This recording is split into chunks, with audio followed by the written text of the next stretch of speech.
Welcome, everyone. This is Time News, and you're listening to LOTRO Players News, where we take a look at latest LOTRO and hear LOTRO players. And this week we have with us Krister.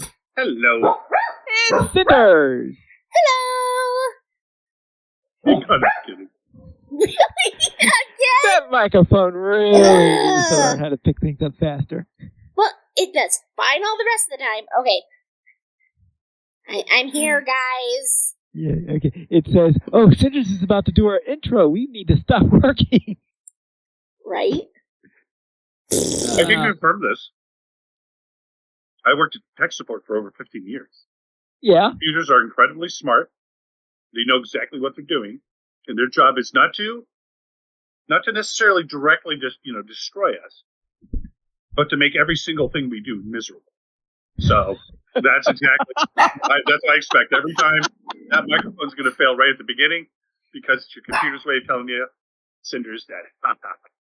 You pathetic human. Listen, it's my computer's way of depriving all of you of my melodious voice. I'm so sorry. Well, at least you haven't started to speak and your computer flashes up a message saying, warranty voided. Right. Let's head into our news for this week. There wasn't much in the way of news. We just had our usual stuff going on. But Scenario did do a preview of Kudzagin, which is one of the new zones that is planned for the upcoming expansion that's coming up in a couple of months, I guess. And this is, of course, the legacy of Morgoth. Still wondering how Morgoth ties in with all this, but I guess we are going to find that out when the expansion arrives. But yes, Kudzagin, which is the second of the 4 new areas that they have. Next week, on Wednesday at 2 p.m. U.S. Eastern Time, there will be the 3rd zone in this series. Did you two have a chance to see it? No. I do not, but I'm really interested. So okay, it did. All right, we do have a link of it showing what was seen in there. There are some desert regions in here, so we're finally getting into areas where things are really, really arid in there. So we're going around there. We do have some areas that are near the beaches, and we have some in there. And we did get a look at some of the new creatures, such as the scorpions that are now going to be in there. Ugh. are these bigger scorpions or smaller scorpions? They are, probably depends on your definition of big versus small. And if you're a hobbit as opposed to a... Well, what I'm thinking of, it's certainly big compared to what you would probably expect from a real-world scorpion, but it's probably small compared to a lot of those spiders that we see. Because we see some spiders that are seriously oversized. Oh, yeah. I'm incredibly thankful that the creatures that exist in Lord of the Rings do not actually exist. Right? I don't need spiders the size of small dogs, or big dogs, or horses. Yeah. Or spiders that are the size of a monster truck. Right. I mean, just because that the atmosphere does not have enough oxygen to support spiders of that size. Thank heavens. Yes. I suspect Sans wouldn't like a trip to the Carboniferous or anything like that. No, and also Sans would have a conniption if she saw the size of the spider just outside the back door too. So, probably a good thing she was not the one who was here to let the dogs out. That thing is easily the size of a quarter with the legs, and it's got the big body, and you can actually Okay. Yeah. I can handle scorpions of unusual size. Okay, provided they're not as big as some of the spiders that we've encountered. No, they're not going to be anywhere near at least the ones that he showed us weren't anywhere near the size. And I think he did say that they don't have any scorpions that they're expecting that are going to be extremely, extremely large, let's say. Oh, good. So we'll just have to see. There'll be one. In one of the instances, though, I bet you anything. Well, yes, we always have that one. Someone came in from the DO team and thought, "Hey, this would be a perfect time for a Skyro to appear in the game." Right. Yes. Well, unfortunately, I suspect we don't have room for that in the LOTRO license. You'd be thankful for small favors. Right. Oh, if they could do like crossover stuff, that would be amazing. What, Can you imagine crossover? if, like, Lord of the Rings and Power Rangers? Maybe that would be bad, actually. That'd probably be a horrible combination. Yeah. Lord of the Rings and Teletubbies? No, the Teletubbies. Let's see. Yeah. Now, Ooh, Lord of the Rings and the Terminator. I think it'd be really cool to see Lord of the Rings and Animal Crossing connected. I think that would be adorable. It would be like Lego Lord of the Rings. somehow, I don't think that's going to come out from Standing Stone Games, but maybe someone else could do it. It would be cute, though. Have a LOTRO babies, a Lord of the Rings babies, thing where they're all kids. But then I guess Gandalf would just be a young adult, right? Or maybe a middle-aged guy as opposed to an old guy. Right, and weren't the hobbits, even though they were in their 30s, still, like, considered young, like in their tweens, in their 20s? Like, they weren't even adults yet. Well, let's see. Well, Frodo was full set because, obviously Bilbo's birthday party was his coming of age ceremony, but yeah, Pippin was not quite of age at the time. I think he was maybe just around 30 or something like that, but 33 is the age of reckoning in that area there. Yeah, so 33 is R18. Yeah, pretty much. 33 years to goof off like we did when we were kids? Oh my goodness. The Hobbits have it so good. Right? Except, I guess I'm now still officially out of that stage. Lame. Oh, well. In addition to this, Chris Pearson appeared in a weekly podcast that was put on by the One Ring YouTube channel. And they had their Torn Tuesday, episode 658, where he was talking about the upcoming expansion, about us heading south into the lands of near Harad and all. So we do provided a link to that particular podcast also, so you could hear what he had to say. I don't think he said anything dramatic there, at least nothing there jumped out as I was listening to it. Okay. I'm really looking forward to seeing what they do with the biomes, because I really liked the the beach tropical environment that they created with Umbar. So talking about the desert and moving into a desert-like place, I have a lot of thoughts about how cool that could be. So I'm looking forward to seeing how that's realized. Oh, yeah, for sure. All right. Now, also, during the weekly Court of the Rings, Cordovan was talking about some of the things that are planned in the upcoming, that they're planning to make relating to the Nazgul fights. Because one of the problems that they have with the Nazgul fights is that as soon as they make the announcement, the hundreds of people just go all rushing into the same area all at the same time. So the ones who get there very, very quickly are able to participate in it, and the ones who can't. And they're thinking of having a way in which to mitigate that particular situation. So what they're planning on doing is that in addition to the open landscape fights that they currently have, they're also planning to having in some cases additionally some ones where instead of the Nazgul popping in at the location, instead a portal will pop in there, and that they will have a public instance that takes you into, and once you hit a cap, once you hit about 48 or 50 people in there, it will then create a new instance in there so that the next 50 people will go into the next one. So therefore, you can have multiple Nazgul fights going on at the same time. Ooh, that's a good idea. So they're going to try to experiment with that. They don't know if they're going to get that out yet for the expansion, but I think that's what they're trying to shoot for at the moment. So we'll see how that works. Is it going to work well, or is it going to be a disaster, or somewhere in between? We'll have to find out. Sam calls them multiversal Nazguls. They exist in many realities at the same time. Yeah, the Nazgul of the multiverse. That would make sense, really, if you think about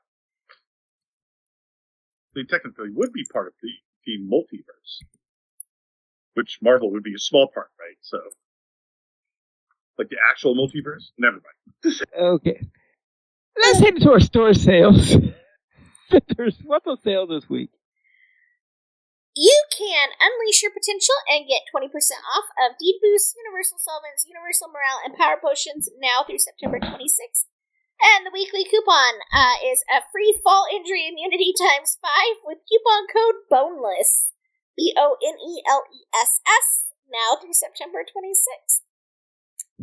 Or, if you have a burglar, just use your fall immunity.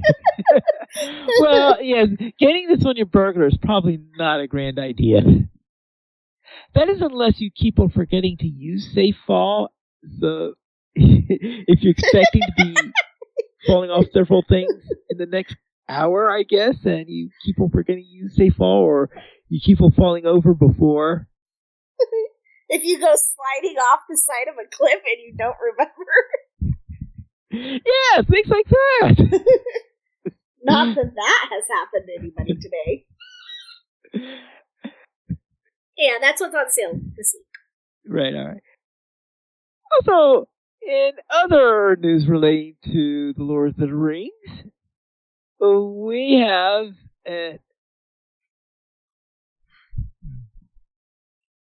Alright, let's see. Really? Okay, so my firewall has decided not to go to the LOTRO Players site. Okay, it's really in a bad mood today.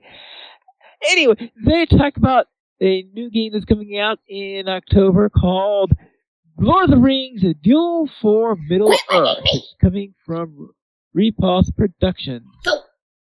Move. Quit licking me. I was going to grant it, but apparently, Quit licking me. my firewall has decided that the LOTRO Players is not a good place to go to. Mine has decided that as well. I can't open it. Uh-oh. Okay, so I have a feeling then that something is happening at the site. Yeah. Maybe the bad certificate or something. Yeah, right, something like that. That's what happens sometimes. Anyway, Duel for Middle Earth, and would you rather be the free people, or would you rather be the forces of evil? Forces of evil. I don't know. Which one has cookies? Gentler evil. Which one has cookies? I'm going wherever there's cookies. Well, the hobbits would have the cookies, right? You would think. I mean, the cookies in Mordor are probably made from the ash from Mount Doom. Ooh, yeah, yucky. Okay, I'm going to play the good side. Cookies!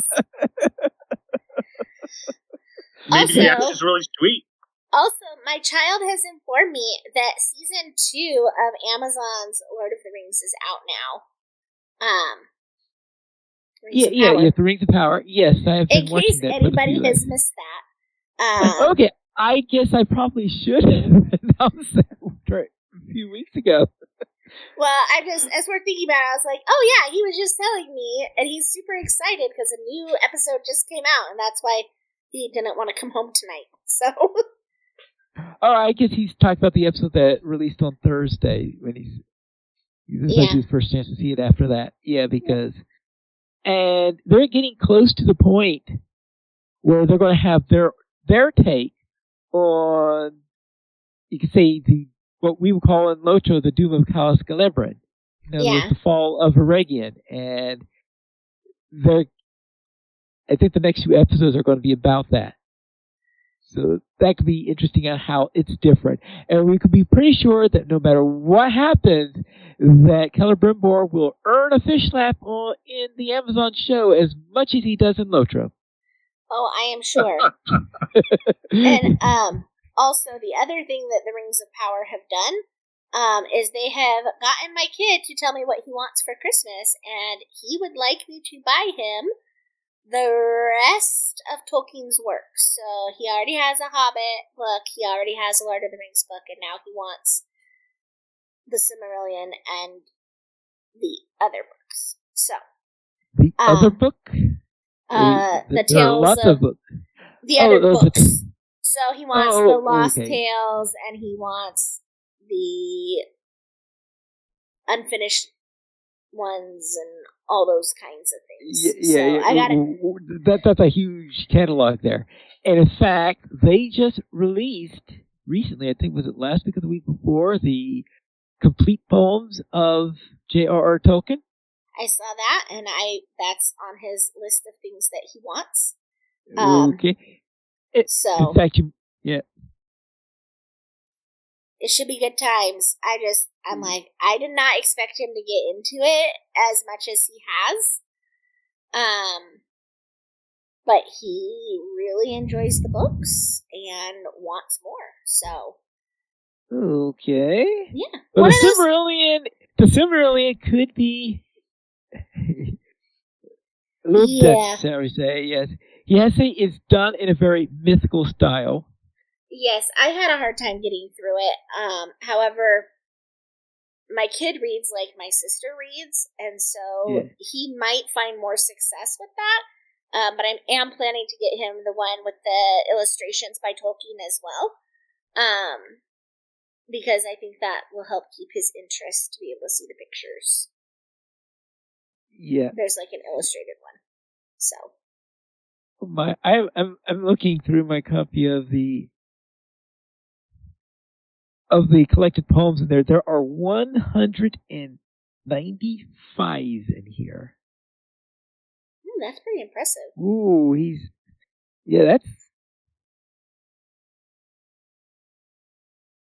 Now, I suspect some of these might not have been, a lot of them are scattered all over the place because many of them did appear, of course, about 30 of them maybe in the Tales of Tom Bombadil. Yeah, so you're going to memorize one and share it with us, right? Memorize one? Yeah, memorize a poem and do a reading for us. We'll give you a few weeks. Oh, we'll give these a few weeks. I got one right now. Roses are red. Flowers love bees. Krister likes to stay in the town of Bree. That's not bad. But I don't think that's Tolkien. Oh, I should have added like Dows and okay. Brieth. Maybe like Brieth or. Oh, we need a title in LOTRO like The Poet. So it could be Krister. Clear as crystal, the poet. I'm the poet. You don't want to know it.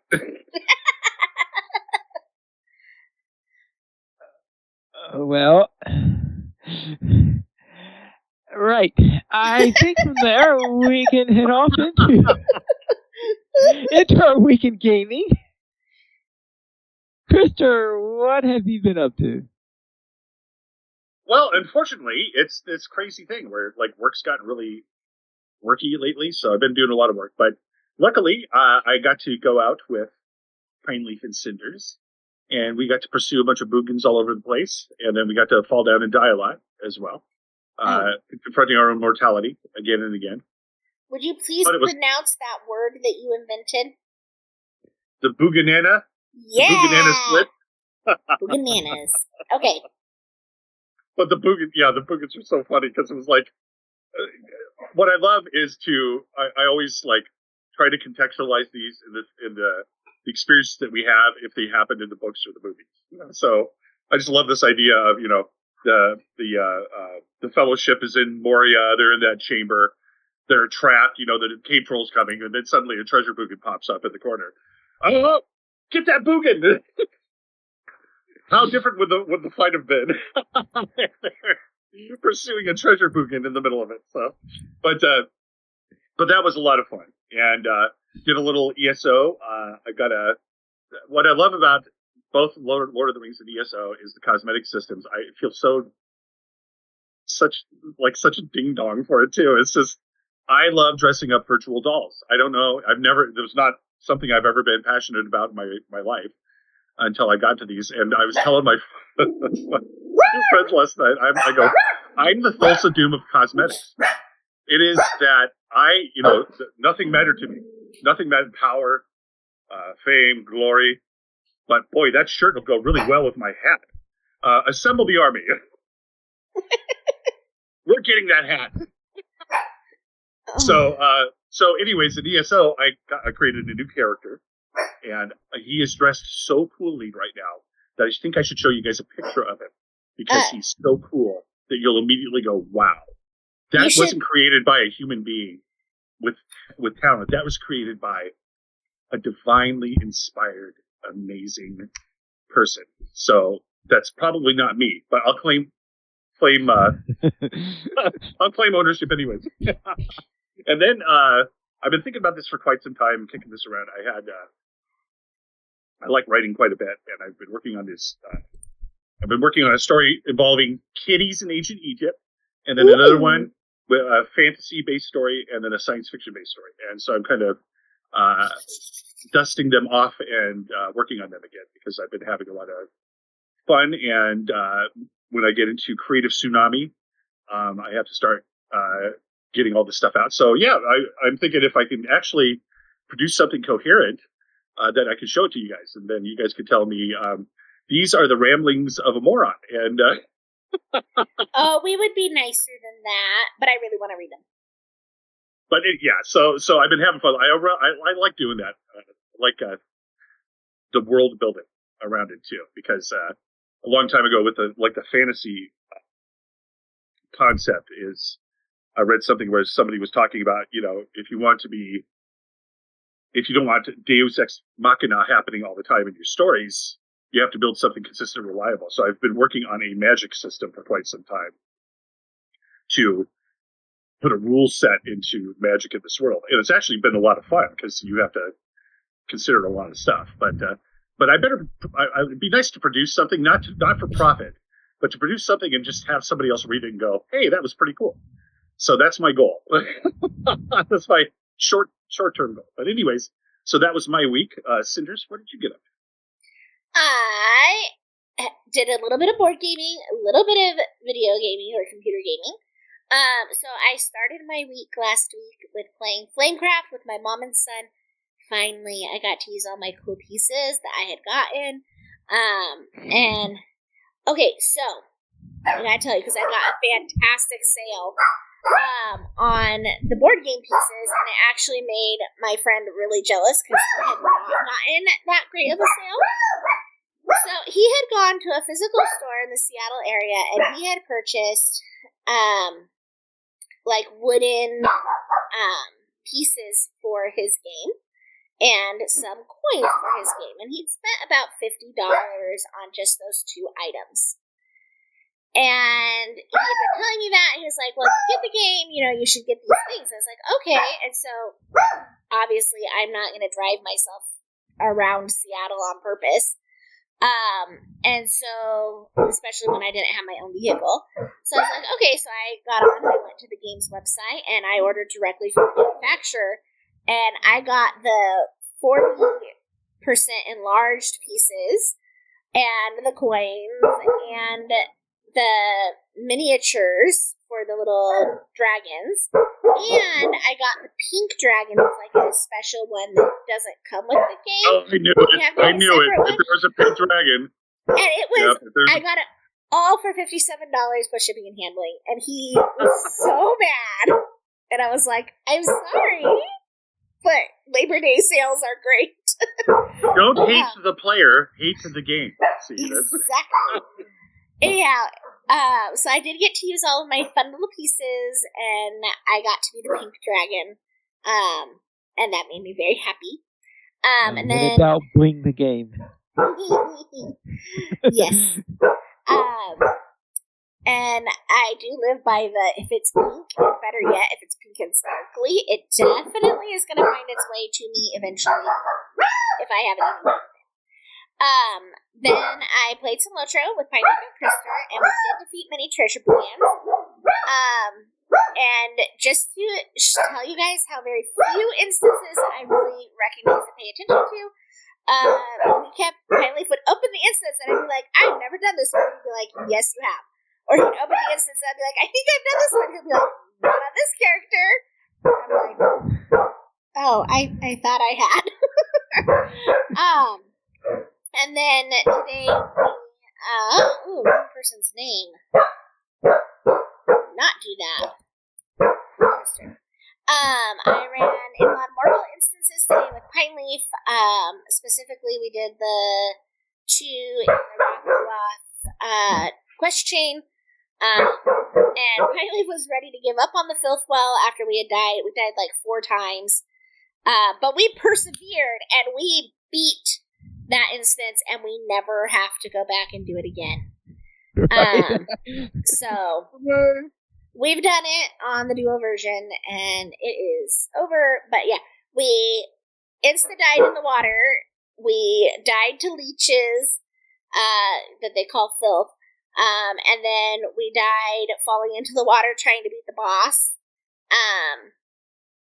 I think twice as well. So, yeah. It was quite the trying adventure, but it started my day off well today before I got to go sit in the sun.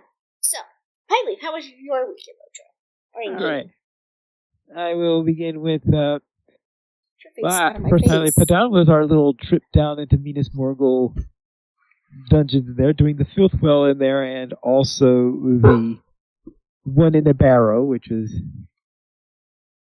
compared to the one that was in the Filth. But both of those are really nasty places.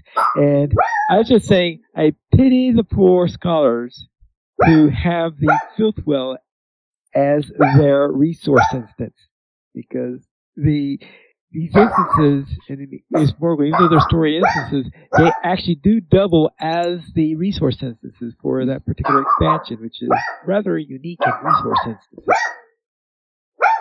And of course, when we were going down to the Barrow one, true to form, Cinders was going around mining all the prospector nodes as we ran by them. And I tried to leave a couple, and Piley goes, "Really? You're going to leave those?" And I was like, No, I'm not. Yes. Right. And from that moment on, there was not a single one left unmined. Yes. Right. And we did that. Then on Friday Night Fight, we attempted to do the Dragon in the Storm. I will assume by the use of the word attempted that victory might have been fleeting. Well, fleeting, more like fleeing.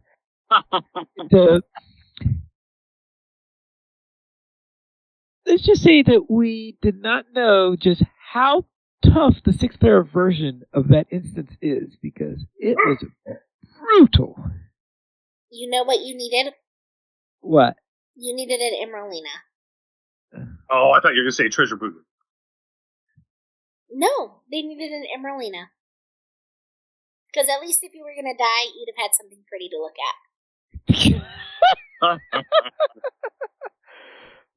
Anyway, that's Dragon and Storm, of course, is the latest instance that was added to the game, and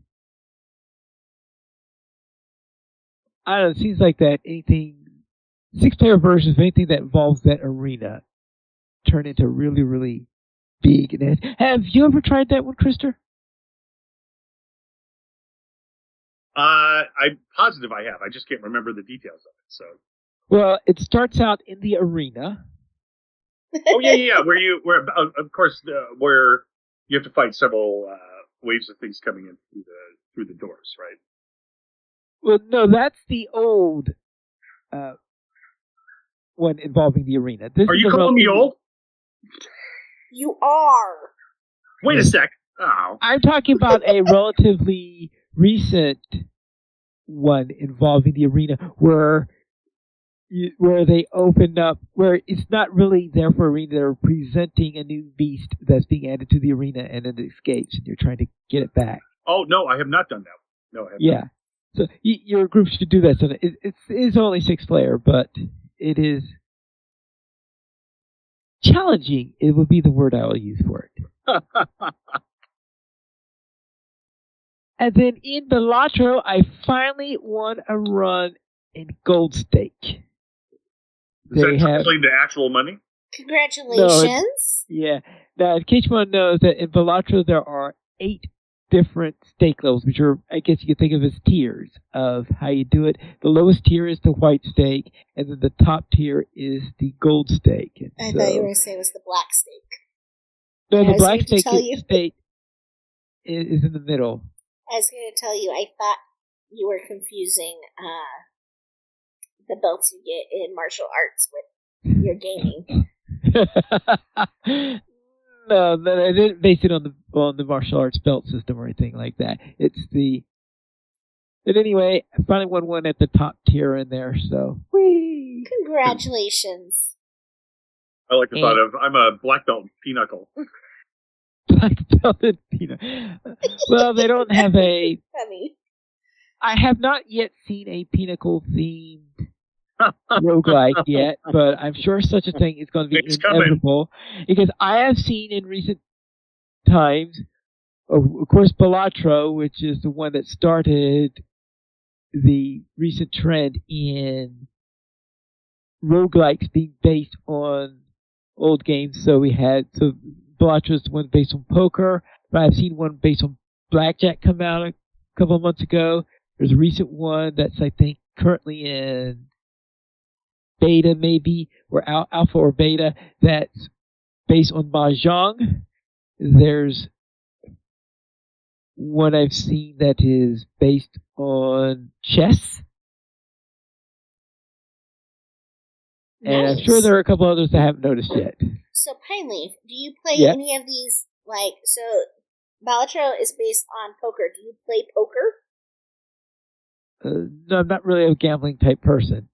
Okay, I was just wondering if it was something that you actually did, like where you played the game it was based off of. I would say the most serious. Well, of those, because I know back when I was younger, I did play a lot of chess. Yeah. And there was a time when I was playing a lot of bridge, but they don't have one based on bridge yet. So. I have to ask because my mother, who's about as straight-laced as they come, definitely knows how to play poker, which really surprises me. Well, knowing how to play poker is one thing. Knowing how to play poker is one thing. But being good at poker, because poker is a real psychological game that if you don't play it right, you're going to lose a lot of money. So apparently, what my mom's family did is they would play for M&Ms. Yeah, or you'll lose a lot of M&Ms in that case. Yeah, and so that's Grandpa's favorite candy, and so they would play for M&Ms. I was like, I can't believe you played poker, Mom. Apparently, she was pretty good at it. But that's why I had to ask, because you never know about people. Yeah, so I'm familiar with the hands and things like that, but as for actually playing it, that's a completely different story. Fair. All right. And that completes my week in gaming.